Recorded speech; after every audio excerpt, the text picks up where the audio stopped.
terpujilah namamu Yesus. Terima kasih buat hari yang berharga ini. Engkau yang paling Terima kasih untuk pertemuan persekutuan yang berharga itu. Engkau yang paling kasih. Pada pagi hari ini kami bersama-sama Tuhan. Kita mengagungkan Engkau. Karena memang hanya Engkau yang layak dipuji dan ditinggikan dan dimuliakan dan diagungkan. Engkau yang sudah menyelamatkan kami. Engkau yang sudah memberikan kehidupan kepada kami. Hidup kami ini oleh karena kuasa Tuhan yang berkarya. Berbicaralah pagi hari ini pada setiap kami semua. Berbicaralah Tuhan, nyatakanlah kerajaan-Mu, nyatakanlah kuasa-Mu atas setiap kami.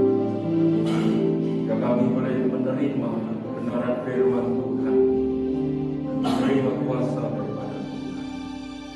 Terima kasih, terima kasih. Kami buka hati ini luas-luasnya untuk kami terima kebenaran firman Tuhan. Haleluya. Dalam nama Tuhan Yesus Kristus. Sama-sama kita katakan amin. Terima kasih Tuhan itu, baik saudara sekalian. Shalom. Shalom. Tuhan saudara ya, pertama tentu saja terima kasih pada Tuhan masih boleh diberikan kepada kita kesempatan pagi hari untuk menerima kebenaran firman Tuhan. Terima kasih buat hambanya, Pak Pendeta Andreas, boleh berbagi firman Tuhan tempat ini. Saudara bersuka cita, Amin. amin saudara ya. Hari-hari seperti ini kalau kita mendapatkan kesempatan untuk memuji Tuhan, menerima kebenaran firman Tuhan, adalah sesuatu yang sangat membahagiakan dalam kehidupan kita. Amin. Ya kita harus berbahagia kalau kita bisa datang ke tempat ini. Saudara yang ada di rumah demikian juga. Artinya saudara sehat, saudara dalam keadaan baik-baik. Amin. Saudara ya, kita harus bersyukur, kita harus bersuka cita atas semuanya itu. Nah pada pagi hari ini kita akan belajar bersama-sama kebenaran firman Tuhan dengan satu judul, Tuhan menyembunyikan dan menyatakan kuasa-Nya. Amin saudara. Tuhan menyimpan, menyembunyikan, tapi Dia juga menyatakan kuasa-Nya kepada kita. Terlebih dahulu kita akan melihat terlebih dahulu di dalam Kolose 2 ayat 3 terlebih dahulu. Kolose 2 ayat 3 sebagai nasihat kita. Kolose pasal 2 ayat yang ketiga. Demikianlah firman Tuhan. Kita baca bersama-sama. Sudah ada di layar di sini. 2, 3.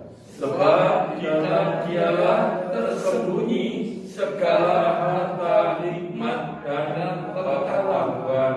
Sekali lagi, sebab di dalam Dialah tersembunyi segala harta hikmat dan pengetahuan. Haleluya. Di dalam Mazmur 77 ayat 14, saudaraku, Mazmur 77 ayat 14 atau ayat 15 kalau di dalam itu ya, dikatakan, Engkaulah Allah yang melakukan keajaiban. Engkau telah menyatakan kuasa-Mu di antara bangsa-bangsa. Mazmur 77 ayat 14 atau 15 ya, seperti itu. Nah, Bapak Ibu Saudara yang dikasihi Tuhan, hari ini kita akan berbicara tentang kuasa Tuhan. Di sini sudah ada tulisannya. Apa saudara? Kuasa-Mu Tuhan besar. Ya. Tuhan kita kan maha kuasa. Amin. Amin. Kuasa-Mu terlebih besar, sangat-sangat besar. Kita mengamini semuanya itu. Dan pada pagi hari ini kita belajar di mana Tuhan menaruh kuasa-Nya, di mana Tuhan menyimpan kuasa-Nya, dan bagaimana Tuhan menyatakan kuasa-Nya. Dan setelah kita mengetahui bahwa Tuhan itu maha kuasa, kita semua manusia bahkan hampir ya kalau percaya kepada Tuhan mengakui bahwa Tuhan itu maha kuasa. Dan di sini ayat mengatakan, Engkaulah Tuhanlah, kuasa-Mu lah yang terlebih besar. Dan kita semua mengakuinya. Dan tentu tidak hanya kita mengakui, bahwa Tuhan itu Maha Kuasa, tetapi kita juga merindukan untuk dapat merasakan kuasa Tuhan terjadi di dalam kehidupan kita. Amin, saudaraku. Amin. Sebenarnya kalau nanti kita lihat, kita pun sebenarnya sedang merasakan kuasa Tuhan dan akan merasakan kuasa Tuhan.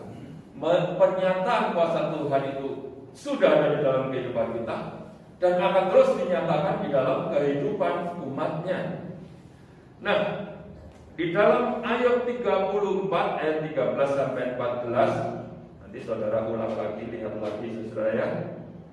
Di mana pertama Tuhan itu menyimpan kuasanya, menyembunyikan kuasanya. Kita akan lihat beberapa hal terlebih dahulu. Di dalam ayat 34 ayat 13 sampai 15. Saya bacakan untuk saudara. Siapa mempercayakan bumi kepadanya? Siapa membebankan alam semesta kepadanya? Jikalau ia menarik kembali rohnya dan mengembalikan nafasnya kepadanya, maka binasalah bersama-sama segala yang hidup dan kembalilah manusia kepada debu.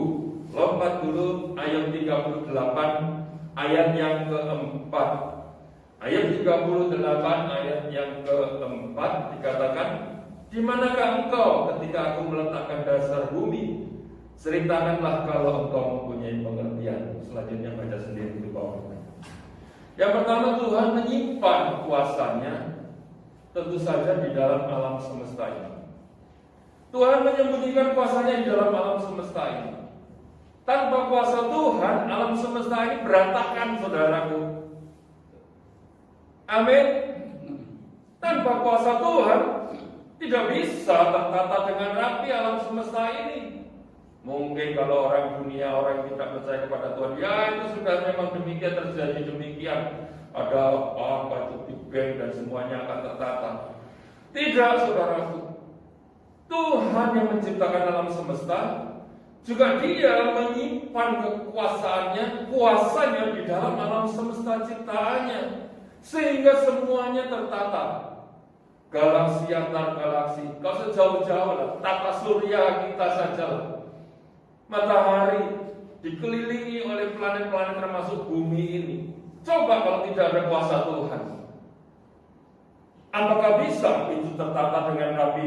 Bumi mengitari matahari. Mosok sih? Iya, saudara, saya katakan kepada saudara yang di rumah tempat ini, itu semua adalah kuasa Tuhan, bukan terjadi dengan sendirinya. Orang bilang bahwa ini kan semua hanya masalah fisika saja. Tidak, saudaraku. Tetapi ada kuasa Tuhan di sana. Berapa banyak sinar matahari yang sampai ke bumi ini yang tidak membuat gosong kita. Itu pun di dalamnya tersimpan kuasa Tuhan. Tuhan sudah mengatur segala sesuatunya, saudaraku. Kita harus membuka pikiran kita tentang betapa dahsyatnya Tuhan kita itu, saudaraku ya. Dia Maha Kuasa, kita mengakuinya. Kuasanya terlebih besar. Seberapa besar? Kita lihat alam semesta ini, kita lihat tata surya ini, kita lihat matahari dan sekelilingnya. Itu di sana tersembunyi kuasa Tuhan yang tidak terlihat. Dia mengatur segala sesuatunya. Nah, kita lihat lebih kecil lagi, jauh-jauh, Pak, jangan jauh-jauh matahari lah. Tetapi harus dinyatakan bahwa itu memang Tuhan menyimpan kuasanya di sana. Dan sekarang di bumi ini sendiri dikatakan kan, siapa meletakkan dasar bumi? Dan di bumi ini Tuhan juga menyembunyikan kuasanya, saudara. Dia menyimpan kuasanya di bumi ini. Kalau tanpa kuasa Tuhan, apa yang terjadi dengan bumi kita? Orang tadi kan lagunya rambut kepala ini kan nggak bisa rontok dengan sendirinya. Itu nanti kita bicara manusia. Kita bicara bumi itu. Zaman sekarang ada orang bilang yang namanya air ajaib, miracle water. Mata air di sana itu bagus. Mata air di sana itu bagus. Karena mungkin mengandung oksigen yang lebih banyak, kandungan apanya lebih banyak. Itu Tuhan menyimpan kuasanya di sana, saudara. Ada amin? Itu Tuhan yang menciptakan. Cuman manusia kemudian mengatakan bahwa ini air suci dan lain sebagainya. Tapi sesungguhnya Tuhan yang menyimpan kuasanya di bumi ini. Di air Tuhan menyimpan kuasanya. Di udara Tuhan menyimpan kuasanya. Bagaimana bisa dengan oksigen yang sedemikian persen membuat kita ini bisa hidup? Kalau kurang sedikit saya tidak tahu kita bisa hidup atau tidak. Itu tersimpan kuasa Tuhan di udara. Kalau orang bilang superfood sekarang ini ya, superfruit, super apa lagi? Super apa ya? Daun, super leaf, ya.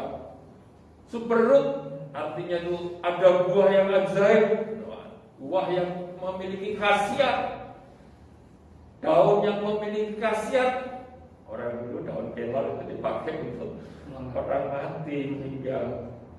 Sekarang dikonsumsi buah apa ya? Buah yang berkhasiat itu buah apa, saudara? Saudara lebih pintar dari saya, saudara. Akar-akar yang berkhasiat, mau apa? Rempah-rempah atau apa? Segala bagian tumbuhan itu semua Tuhan menyimpan kuasanya di sana. Saudara percaya itu bahwa Tuhan menaruh kuasanya di sana? Tuhan menaruh, saudaraku. Kalau tanpa kuasa Tuhan, ya tidak akan mungkin berkhasiat. Tanpa kuasa Tuhan, tidak ada manfaatnya. Tapi karena Tuhan menaruh kuasanya di sana, makanya orang mengkonsumsi. Musim-musim pandemi ini yang dikonsumsi apa biasanya? Jahe. Apalagi ibu-ibu yang tahu ini ya. Biasanya musim-musim segini apa? Kunyit, temulawak, apalagi? Serai. Jambuh, segala macam. Itu kan sampah katanya ya. Sampah-sampah itu maksudnya daun-daunan atau apa segala macam kering-kering. Jadi kan kasihan. Dulu orang tidak mengerti. Tapi dengan bertambahnya pengetahuan, kalau saya tadi, ya tersembunyi di dalam pengetahuan dinyatakan kepada manusia. Pada zaman dulu ahli-ahli pengobatan zaman dahulu meneliti dengan teknologinya masing-masing, dengan caranya masing-masing. Oh, ternyata akar daun, akarnya teki, misalnya akar rumput, ternyata ada khasiatnya ya. Mbah-mbah kita meneliti atau percobaan begitu ya. Daun apa ya? Daun kelor ternyata berkhasiat. Daun sirsat ternyata berkhasiat. Apalagi saudara sebutlah. Oh, daun apukat loh, saya baru tahu ini daun apukat bisa berkhasiat. Iya, saudaraku, dan masih banyak hal yang masih disembunyikan oleh Tuhan. Manusia menelitinya. Tapi semua itu adalah karena sebenarnya kuasa Tuhan yang disimpan untuk umatnya, untuk manusia. Makanya digunakan oleh manusia. Sebelum ada pengobatan modern, orang-orang menggunakan pengobatan yang tradisional.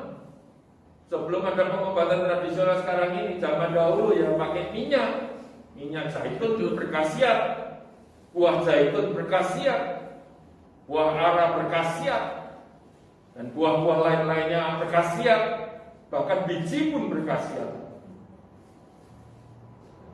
Kuasa Tuhan tersimpan di bumi ini, di alam ini. Manusia mencarinya dan Tuhan membukakannya. Oh ya, dalam pengobatan modern, kemudian manusia mengekstraksi, diperes istilahnya begitu, diukur, diteliti, jahe itu kok berkhasiat itu karena apa ya? Kemudian diteliti, oh karena jahe mengandung ini, dikasih nama kimia ini. Sebenarnya ya dari jahe tadi, saudaraku, dari buah nanas, sehari di tengahnya kok berkhasiat ya, oh ternyata mengandung ini. Kemudian mereka mengekstraksi. Kemajuan modern tidak hanya mengekstraksi, mereka itu mensintesis, membuat tiruannya seperti itu. Tuhan membukakan pengetahuan kepada manusia. Tetapi sesungguhnya Tuhan sudah menyimpannya terlebih dahulu. Manusia memberi nama, tetapi Tuhan yang sudah menyimpannya terlebih dahulu. Itu atas bumi ini, saudara. Dan kalau diceritakan masih banyak lagi, saudara cari sendiri. Tapi Tuhan membiarkan atau membuat manusia yang mencari itu, Tuhan membukakan pengetahuan kepadanya. Dan pengetahuan makanya bertambah lama, bertambah, meningkat. Kuasa Tuhan masih banyak tersembunyi di alam ini. Dan manusia mencarinya. Makanya sekolah dan cari ilmu, cari pengetahuan ya. Saudara harus sungguh-sungguh mencarinya. Dan saudara kalau mencari pengetahuan, saudara mendapatkannya. Dan manusia bisa hidup di dalamnya. Amin, saudaraku. Yang belajar kedokteran, yang belajar tentang hal-hal yang lain, pelajaran fisika, kimia, dan lain sebagainya, yang pelajaran tentang seni dan lain sebagainya, yang tadinya Tuhan simpan kemudian dibukakan kepada manusia, itu untuk membuat manusia bisa hidup di dalamnya. Tidak hanya menikmati hasilnya, khasiat daripada kuasa Tuhan itu, tapi mereka bisa hidup di dalamnya. Jual jamu itu bisa hidup di dalamnya kalau sungguh-sungguh dilakukan, saudara. Tuhan sudah menyediakan segala sesuatunya. Dan kita akan masuk lebih dalam lagi, saudara. Di mana Tuhan menyimpan lagi kuasanya, saudara. Selain daripada tadi kan tumbuhan ya, binatang juga sama, saudaraku. Bagian-bagian tertentu daripada binatang bisa ada kuasa yang simpan Tuhan. Bahkan di dalam racun pun di situ ada kuasa Tuhan yang bisa menetralkan racun yang lain dan sebagainya, saudaraku. Isi bumi ini, tanah dengan segala isinya, Tuhan menyimpan kuasa Tuhan. Tidak ada sesuatu pun yang di luar kuasa Tuhan. Tuhan taruh di sana. Manusia mencari-carinya. Tapi kita masuk lebih dalam lagi. Ya. Jadi kalau kita mengerti ini, kita harus bisa tahu kalau dikasih jaya hangat itu ya diminum kan seperti itu, saudara. Kak, aku nggak mau jaya hangat. Aku percaya banyu putih aja, didoakan sembuh. Ya memang betul, saudara. Nanti kita akan lihat di sana. Tetapi di dalam jaya hangat pun ada kuasa Tuhan. Amin. Jangan merasa berdosa kalau saudara minum jaya hangat. Kalau saudara minum temulawak, kamu gak beriman ya, kok minumnya percaya kepadanya. Bukan kita mempercayakan hidup kita kepada benda-benda itu, tetapi kita menyadari bahwa Tuhan juga menyimpan kuasanya ada di sana. Dia bisa memberikan kepada kita kesehatan melalui makan nasi. Halo ya, makan sayur, makan buah. Nah, kita tidak merasa berdosa di sana. Kenapa? Karena memang Tuhan menyimpan itu. Dari beras menghasilkan kekuatan kepada kita dan lain sebagainya. Jadi kita harus berpikir dengan benar dalam hal ini, saudaraku ya. Jadi menghadapi kehidupan ini, mari kita berpikir dengan benar. Apa yang Tuhan ciptakan, apa yang Tuhan berikan, manusia itu mencarinya menghasilkan yang namanya pengetahuan, ya. Dan pengetahuan itu sekalipun terbatas, tetapi bisa berguna bagi manusia. Karena Tuhan menyimpan kuasanya. Tetapi memang ada pengetahuan yang berubah di kemudian hari. Karena bertambahnya pengetahuan yang diberikan oleh Tuhan. Nah sekarang kita lihat, saudaraku, di samping alam semesta, bumi, tanaman, binatang, di mana Tuhan menyimpan kuasanya? Tuhan menyimpan kuasanya di dalam diri manusia, di dalam diri anak-anaknya. Yang amin Pak Pendeta aja nih, suara saya kurang kencang berarti. Tuhan menyimpan, menyembunyikan kuasanya di dalam diri saudara semua. Amin. Masa sih Pak? Iya saudara, tanpa kuasa Tuhan di dalam diri manusia, jantung ini apa bisa berdetak dengan baik? Halo? Peredaran darah apa bisa lancar? Pak Kris ini terlalu lebay, berlebih-lebihan. Itu memang begitu, manusia itu memang begitu. Manusia hidup dia pasti jantungnya berdetak, Namanya pembuluh darah pasti mengalir. Kita tidak pernah berpikir yang lebih dalam lagi, bahwa sebenarnya itu semua adalah karena kuasa Tuhan di dalam kehidupan manusia. Amin. Amin. Amin.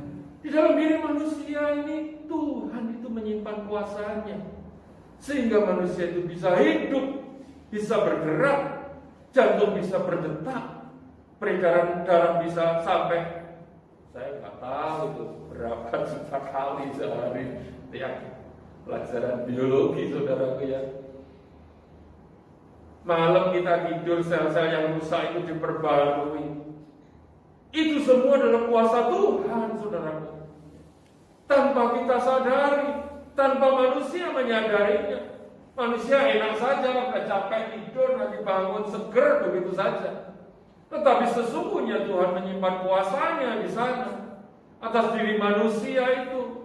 Sebab itu seharusnya kita manusia ini bersyukur di dalam kehidupan ini. Amin. Amin. Amin.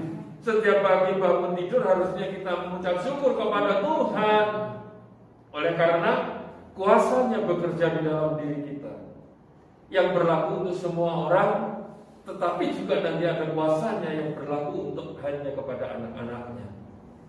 Tetapi kepada semua orang, Tuhan menaruh kuasanya di dalam diri manusia ini, sehingga manusia ini bisa hidup, bergerak, dan melakukan aktivitas.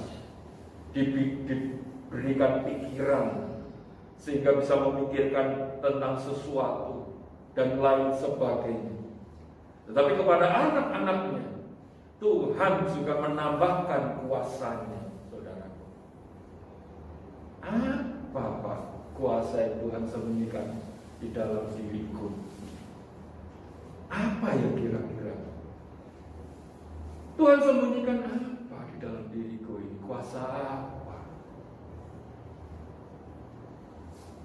Kuasa perkataan saudara. Saudara berkata, ada kuasa di dalamnya. Amin. Halo, kalau nggak percaya, mau praktek, coba pagi siang malam. Aku loro. Aku sakit, aku nggak sehat, aku depresi, aku stres. Oh, macam begitu. Yang terjadi adalah ya bisa stres beneran, bisa depresi beneran, bisa sakit beneran, bisa menderita beneran. Hidupku kok menderita ya, hidupku yang menderita ya, terus saja begitu. Yang menderita beneran, saudara, karena ada kuasa di dalam perkataan. Sebaliknya kalau saudara mengatakan, puji Tuhan, Tuhan Yesus baik, aku sehat, diberikan kesehatan oleh Tuhan, aku diberikan kekuatan kepada Tuhan, aku diberikan kemampuan untuk mengerti kalau anak sekolah, aku bisa mengerjakannya, Tuhan menolong, aku bisa mengerjakannya. Maka itu yang terjadi adalah, ya jadilah menurut perkataan. Ada kuasa Tuhan. Amin. Bukan mulut kita, tetapi kuasa Tuhan yang Tuhan taruh di dalam diri kita. Sebab itu hati-hati mulai dari sekarang di dalam kita berkata-kata. Amin. Perkatakan perkataan-perkataan yang berkenan kepada Tuhan. Amin. Anakku goblok, waduh hidup. Anakku goblok, kok lahir kok kayak ini. Goblok lele. Jadi goblok beneran, saudara. Menyumpahi. Orang bilang zaman dulu, orang tua kalau sudah nyumpahi itu yang jadi beneran. Kuasa perkataan ditaruh di dalam diri manusia. Sebab itu kita yang ada di sini, saudara yang ada di rumah ya, coba perkatakan perkataan-perkataan sesuai dengan firman Tuhan. Amin. Amin. Kalau kita mau menikmati kuasa Tuhan, kita harus memperkatakan perkataan-perkataan yang baik di dalam kehidupan ini. Pilih perkataan-perkataan yang baik. Bojoku ayu yo. bojoku ganteng ya, bojoku kok penghasilannya nambah, pasti tak berkat Tuhan.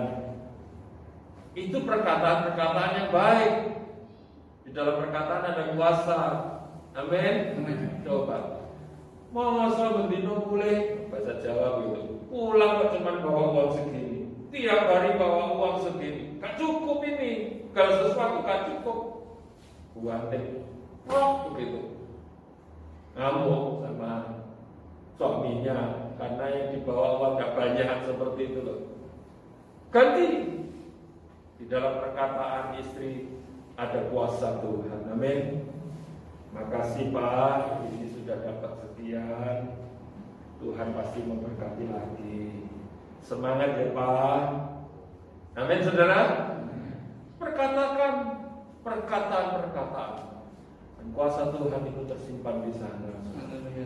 Dan sekarang yang terakhir, yang terbesar, yang sesungguhnya, yang tidak ada batasnya, yang kita mau merasakannya. Di mana Tuhan menyimpan kuasanya? Menyembunyikan kuasanya? Tentu saja jawabannya di dalam dirinya sendiri. Amin. Tentu saja yang terbesar, yang tak terbatas itu ada di dalam dirinya sendiri. Di dalam dialah tersembunyi hikmat dan pengetahuan. Tersembunyi kuasa Tuhan yang tak terbatas. Seperti lagu, kuasa yang tak terbatas. Ada di mana? Ada di dalam pribadi Tuhan. Di surga ada kuasa Tuhan, tentu saja ada. Tetapi yang tak terbatas itu adalah di dalam pribadi Tuhan kita sendiri. Amin.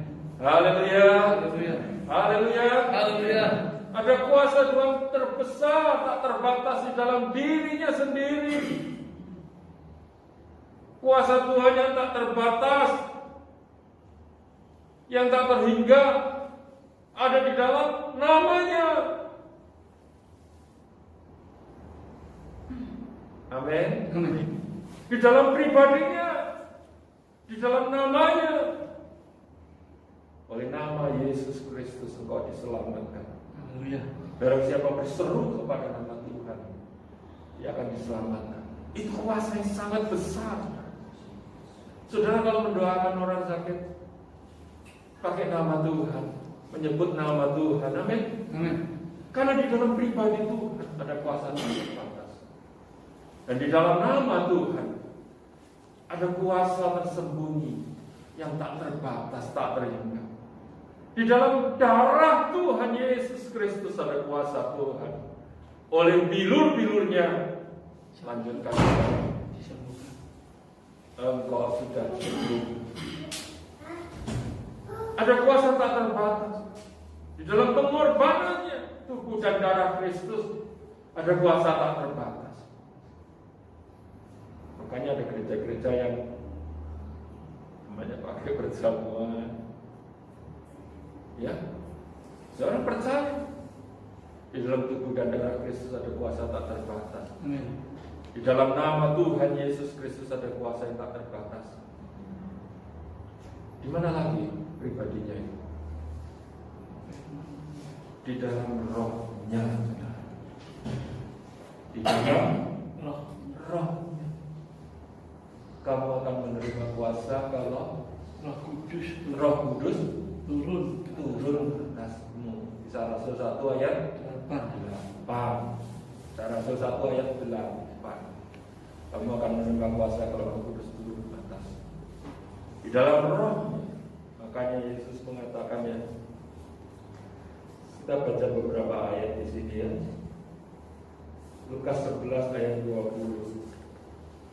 Lukas 11 ayat 20. Tetapi jika aku mengusir setan dengan kuasa Allah, maka sesungguhnya kerajaan Allah sudah datang kepadamu. Itu kalau dalam Injil yang Matius atau yang lain itu dengan kuasa roh Allah. Kuasa Allah, kuasa roh Allah. Maka sesungguhnya kerajaan Allah sudah datang kepadamu.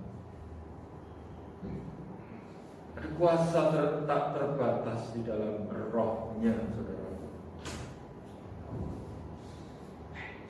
1 Korintus 4 ayat 20, sebab kerajaan Allah bukan terdiri dari perkataan tapi dari kuasa. Saudara cari banyak jasa tentang kuasa Allah. Tapi yang terakhir ini, yang sesungguhnya yang kita harapkan terjadi di dalam kehidupan kita. Kalau masalah makanan, masalah lain itu semua manusia mendapatkan. Ya, semua manusia bisa mendapatkannya. Tetapi ini kita berbicara tentang pribadi Allah. Tulisan ini adalah tulisan yang sungguh-sungguh kalau kita mempercayainya. Kalau saudara mengatakan nama Yesus, maka kuasa Tuhan di situ ada. Kerajaan Tuhan akan turun atas kepada siapa yang mendoakannya. Sudah menjadi terlalu biasa orang menyebut nama Tuhan Yesus Kristus. Tetapi sesungguhnya nama itu adalah nama yang berkuasa. Amin. Sudah menjadi terbiasa kita ini melakukan perjamuan kudus, minum tubuh dan darah Kristus. Tetapi sesungguhnya tubuh dan darah Kristus, pengorbanan Kristus di atas kayu salib yang membuat kita ini diselamatkan. Amin. Dan di dalamnya juga ada kuasa Tuhan di dalamnya. Dan di dalam rohnya tersimpan kuasa yang tak terbatas. Bukankah ada roh Tuhan di dalam hati saudara? Pertanyaannya, jawabannya apa saudara? Bukankah ada roh Tuhan di dalam hatimu? Amin. Amin. Ada roh Tuhan di dalam hati kita. Bisa rasa tadi, engkau akan menerima kuasa kalau Roh Kudus turun atasmu. Dan sekarang ini Roh Kudus sudah turun atas kita. Roh Kudus itu ada di dalam diri kita, diam di dalam diri kita. Bukan roh yang kecil, tapi roh yang penuh dengan kuasa. Amin. Petrus sebelum turunnya Roh Kudus sudah mengikut Yesus, menyangkal dia 3 kali. Akhirnya Tuhan pulihkan. Dan ketika Roh Kudus turun, kuasa Tuhan meliputinya. Dia menyampaikan kebenaran firman Tuhan. Ribuan orang bertobat. Dia mengatakan sesuatu kepada seseorang yang sakit itu menjadi sembuh. Karena apa? Karena kuasa Tuhan di dalam roh Tuhan yang ada di dalam dirinya. Di dalam diri saudara dan saya kita ada roh Tuhan. Di sana tersembunyi kuasa Tuhan sebenarnya. Kalau kita menyadari sebenarnya kuasa Tuhan yang terbesar itu sudah ditaruh di dalam diri anak-anaknya. Amin. Karena rohnya ada di dalam diri anak-anak. Dan di dalam roh Tuhan itu tersimpan kuasa yang besar. Makanya jangan sampai kita ini mengeluh, menggerutu, bimbang, ragu, bingung menghadapi segala sesuatu di masa-masa seperti ini, mempengaruhi kehidupan kita. Situasinya beginikah? Pekerjaan jadi beginikah? Kesehatan jadi beginikah? Membingungkan, bahkan umat Tuhan dibingungkan, dibimbangkan oleh segala sesuatu. Tuhan menyadarkan kepada kita, mengingatkan kepada kita pada hari ini, saudara. Ingat, ada kuasa Tuhan. Tidak hanya tersimpan di dalam diri kita, tetapi tersimpan di dalam roh yang ada di dalam diri kita. Amin. Rohnya yang ada di dalam diri saudara dan saya. Katakan bersama saya di sini maupun di rumah. Roh Tuhan, Roh Tuhan ada di dalam diriku. ada dalam diriku. Dengan demikian, Dengan demikian kuasa Tuhan kuasa Tuhan ada di dalam diriku. ada dalam diriku. Ada kuasa Tuhan di dalam diriku. Pertanyaannya, bagaimana kuasa Tuhan itu dinyatakan di dalam diri kita? Itu yang kita masih tidak mengerti kan? Kita tahu bahwa Tuhan berkuasa, kita tahu Rohnya Maha Kuasa, bahkan kita tahu bahwa Rohnya itu ditaruh di dalam diri kita. Kita tahu bahwa Roh yang Maha Kuasa ditaruh di dalam diri kita. Dan kita tahu bahwa kita akan menerima kuasa kalau Roh itu ditaruh di dalam diri kita. Pertanyaan yang terakhir, bagaimana Roh itu dinyatakan di dalam diri kita? Bukankah kita rindu untuk dapat menikmati kuasa Tuhan di dalam diri kita? Amin, saudara. Kita rindu untuk menikmati kuasa Tuhan ada di dalam diri kita. Kita tahu ada Roh Tuhan, dan kita tahu ada kuasa Tuhan di dalam Roh Tuhan itu. Tetapi bagaimana Tuhan aku bisa menikmatinya? Bagaimana Tuhan aku bisa menikmatinya? Padahal di dalam Lukas 4 ayat 18 sampai 19, Lukas 4 ayat 18 sampai 19 dikatakan, Roh Tuhan ada padaku, oleh sebab Ia telah mengurapi aku untuk menyampaikan kabar baik kepada orang-orang miskin, dan Ia telah mengutus aku untuk memberitakan pembebasan kepada orang-orang tawanan dan penglihatan bagi orang buta, membebaskan orang-orang yang tertindas, untuk memberitakan bahwa rahmat Tuhan telah datang. Aku sakit Tuhan, aku rindu Engkau menjamahku, aku rindu menyatakan kuasa-Mu.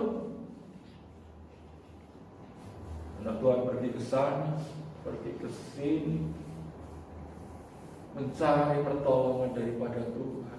Tuhan nyatakan kuasa-Mu, beri aku kesembuhan. Tuhan, persoalanku belum terselesaikan sampai saat ini. Pergi ke sana, pergi ke sini, mencari tahu bagaimana Tuhan persoalanku ini bisa terselesaikan, Tuhan. Injil Lukas tadi mengatakan, Roh Tuhan ada padaku. Ini dinyatakan kepada Tuhan Yesus. Tetapi bukankah Roh Tuhan itu juga ditaruh di dalam diri kita? Amin, saudara.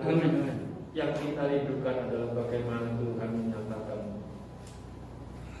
kuasa daripada Roh-Nya yang ada di dalam diri saudara dan saya.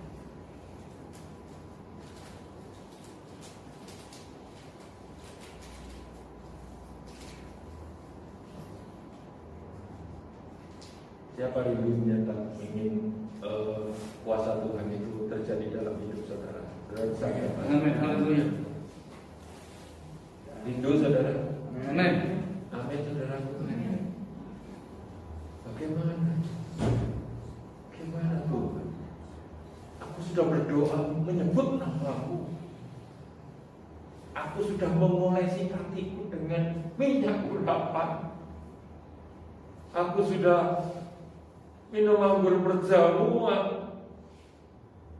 Aku sudah mendoakan sesuai dengan firman-Mu. Tapi rasanya kok persoalanku belum selesai-selesai. Sakitku kok gak sembuh-sembuh ya.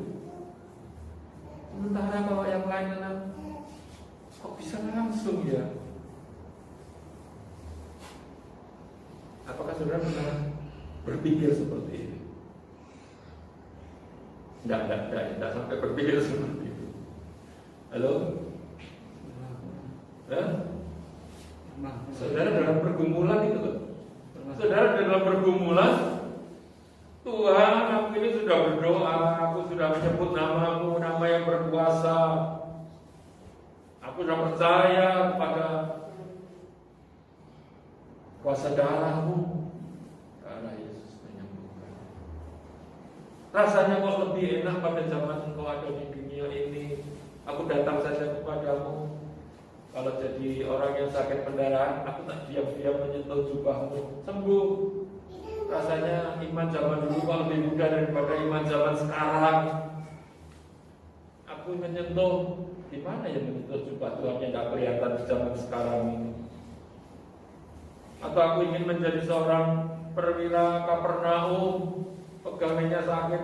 Tuhan ngomong saja, nanti pegawaiku anak buahku sembuh. Sekarang ini gimana Tuhan aku mempraktekkannya? Yairus anaknya hampir mati, datang kepada Tuhan, datanglah Tuhan, letakkanlah tangan atasnya, dia akan hidup. Dan masih banyak di dalam Injil.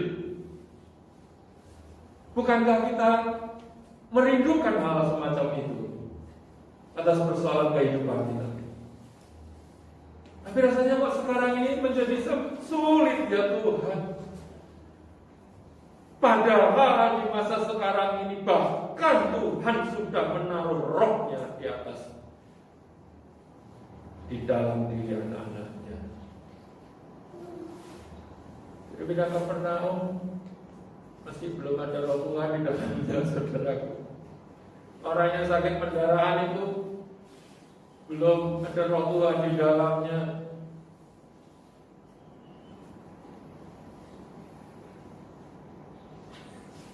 Baru Roh Kudus turun, semuanya diberikan kepada orang yang percaya. Tapi kok menjadi sepertinya tambah, rasanya menjangkaunya menjadi tambah jauh. Tuhan tidak pernah jauh, saudara. Amin. Amin. Amin. Tuhan tidak pernah jauh. Tuhan tidak pernah jauh. Dia dekat. Kalau engkau sudah berkata dalam nama Yesus, tinggal percaya saja. Amin. Amin. Kalau engkau sudah mengangkat roti dan anggur, engkau mengatakan apa? Ya percaya saja. Amin. Amin. Percaya saja. Percaya saja. Kuasa Tuhan itu akan dinyatakan di dalam hidup. Berkali-kali saya mengatakan, Tuhan berkatilah jantung, berkatilah Tuhan jantung. Kapan Tuhan engkau menyembuhkan? Dalam nama Yesus. Minum berjamuan. Kasih apa lagi? Minyak urapan. Namanya pendeta, saudara yang Tuhan. Segala cara dipakai kan begitu ya. Gak ngerti dia caranya. Gimana Tuhan? Firman Tuhan kan mengatakan, engkau akan menerima kuasa kalau Roh Kudus turun atasmu. Tuhan, bukankah kau sudah menaruh rohmu ke atas anak-anakmu, termasuk ke dalam diriku ini? Dan bukankah roh itu adalah roh yang berkuasa? Nyatakanlah kuasa rohmu di dalam diriku ini menjadi nyata.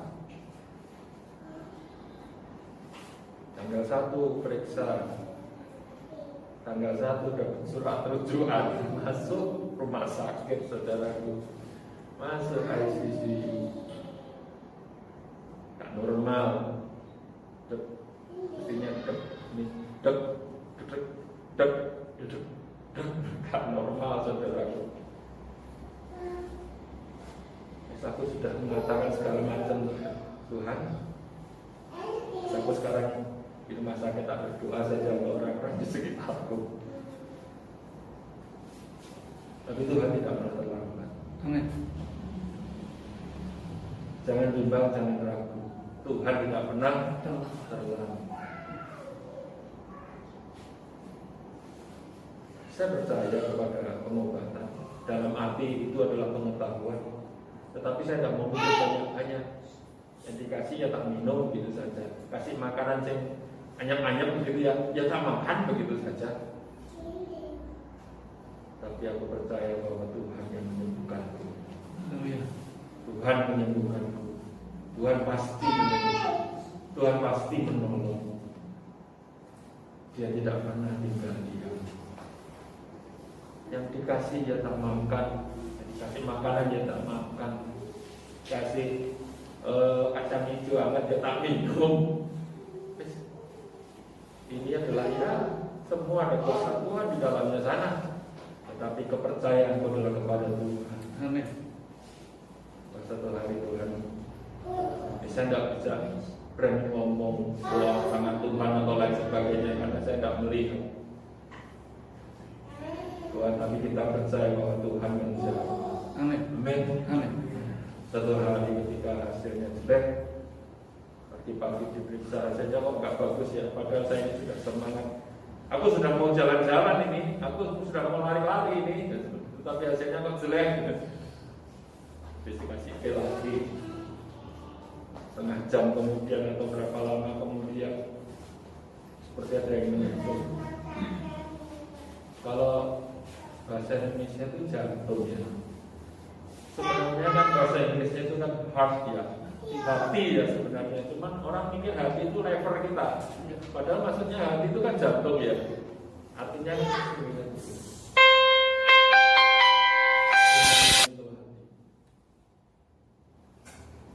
yang menjamah.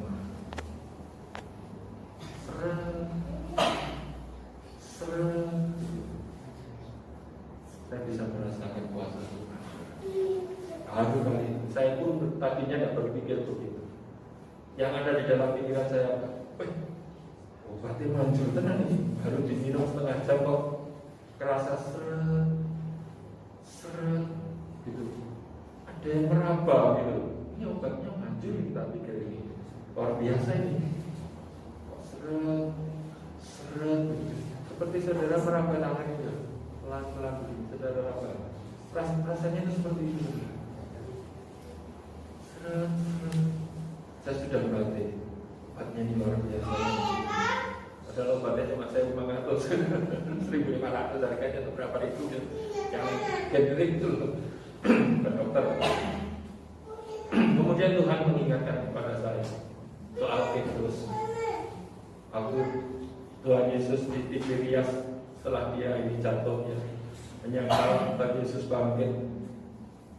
Anak-anak, lemparkan jalanmu ke kanan. Terus teman-teman kan lempar jalannya loh, dapat ikan banyak loh. Ingat nggak peristiwa itu? Sesudah itu Yohanes bilang apa? Yohanes bilang, itu Tuhan.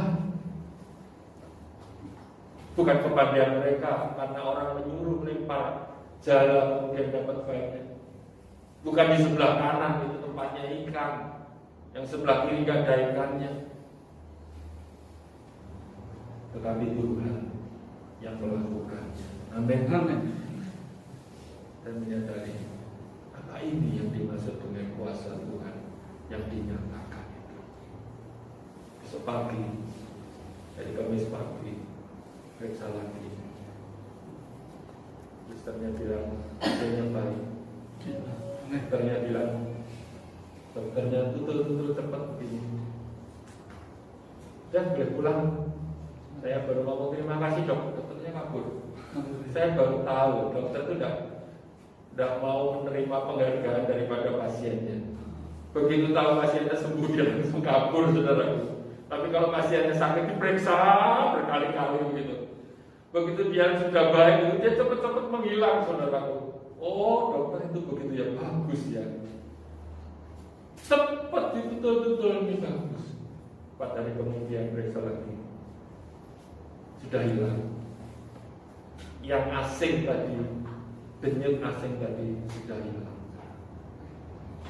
Saya percaya pengobatan, saya percaya makanan sehat, ada kuasa Tuhan di sana. Saya percaya perhatian dokter dipakai oleh Tuhan untuk memeriksa pasien. Tapi saya percaya kepada Tuhan di atas segala sesuatu. Amin. Amin. Amin. Kalau bukan Tuhan yang menjamah, maka tidak ada artinya semuanya itu. Percayalah, engkau di dalam pergumulan apapun juga, persoalan apapun juga, penderitaan apapun juga, Roh Tuhan yang berkuasa ada di dalam diri saudara. Haleluya. Nantikan jawaban daripada Tuhan. Nantikan jamaah daripada Tuhan. Dia pasti jamaah saudara. Amin. Amin. Amin. Percaya kalau hamba Tuhan mendoakan saudara. Saudara juga ikut mengamininya. Oleh darah Yesus, oleh pilur-pilur Yesus, kau sudah disembuhkan. Amin. Itu saja saudara. Amin ya. Jangan terus mikir yang macam-macam. Percaya saja para Bapak Tuhan, Pak Andreas dan yang lain-lain. Percaya, kalau doakan, percaya, yes, amin. Tuhan pasti menyembuhkan. Tuhan sudah menyembuhkan. Tuhan sudah menolong saudara dalam pergumulan ekonomi rumah tangga. Hamba Tuhan mendoakan atau saudara berdoa sendiri, percaya dengan apa yang engkau sudah doakan, saudaraku. Harusnya sekarang ini menjadi lebih cepat lagi daripada masa lalu, ketika orang harus mencari Tuhan berhari-hari, berjalan dahulu untuk dapat berjumpa dengan Tuhan untuk mendapatkan pertolongannya. Tetapi sekarang Dia sudah menaruh Roh-Nya di dalam diri kita yang penuh kuasa itu. Kita tinggal berkata-kata saja kepada Tuhan, tinggal menyampaikan saja unek-unek kita kepada Tuhan, dan kita tinggal percaya saja, tinggal diam dan percaya, maka akan menjadi kenyataan bahwa Tuhan sudah menjawabnya. Amin. Hidup ke depan jangan khawatir lagi. Amin. Hidup ke depan penuh sukacita. Amin. Hidup ke depan melangkah dengan pasti bersama-sama dengan Tuhan. Kalau Tuhan kasih kesempatan kita boleh hadir, pemerintah memberikan kesempatan boleh beribadah, kita lakukan dengan baik, kita gunakan dengan baik, karena Tuhan adalah Tuhan yang peduli. Amin. Haleluya, Tuhan Yesus memberkati.